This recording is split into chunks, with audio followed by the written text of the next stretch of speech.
Hello mga kahags, kumusta kayo dyan? Update tayo.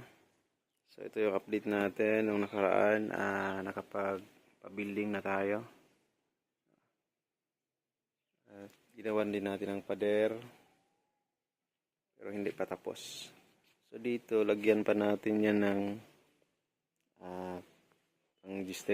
gestating pen. So ito yung dalawa na pabulugan natin nung nakaraan. Ito, buntis na talaga ito.